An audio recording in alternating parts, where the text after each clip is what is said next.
ముఖ్యమంత్రి గారిని ఒకటే అడిగాను, నేను మీకు ఈరోజు సపోర్ట్ చేస్తున్నాను, మీకేం కావాలంటే నాకేం వద్దు, నాకు కావాల్సిందల్లా మన ప్రాంతాలలో ఉత్తరాంధ్రలో కానీ రాయలసీమలో కానీ మిగతా జిల్లాలన్నింటిలో కూడా అసమానతలు చాలా ఉన్నాయి.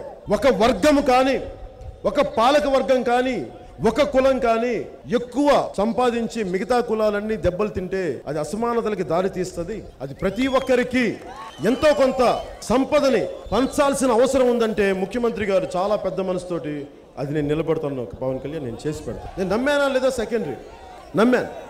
ఏదో ఒకటి చూద్దామని ఇదే వైజాగ్లో ప్రధానమంత్రి గారికి వచ్చినప్పుడు ఆ రోజున నేను సభ పెట్టినప్పుడు, ఆవిర్భావ సభ పెట్టినప్పుడు వీళ్ళెవరికి ధైర్యం లేవు.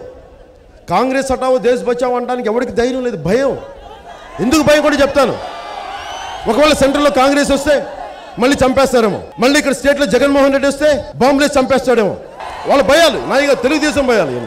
తెలుగుదేశం పార్టీ నాయకులు భయపడితే ఆ రోజు జనసేన పార్టీ అండగా ఉంది. మీకేం భయం లేదు, మీకు ముందు ఉండండి. దగ్గరుండి నడిపించాం. ముఖ్యమంత్రి గారు భోజనం పెట్టి నన్ను అడిగారు, ఒకవేళ మనం ఓడిపోతే మీరు మాకు అండగా ఉండాలంటే ఏం పర్లేదు, మీకు అండగా ఉంటామని చెప్పాం. ఆ రోజు కూడా ఇంటికి భోజనాన్ని పెట్టి పోనీ గెలిచిన తర్వాత ఒకరోజు మనకి ప్రమాణ స్వీకారానికి పిలిచారు, అంతే. మళ్ళీ ఇంకెప్పుడు పవన్ కళ్యాణ్ గుర్తురాలా, ఎప్పుడు గుర్తురాలా.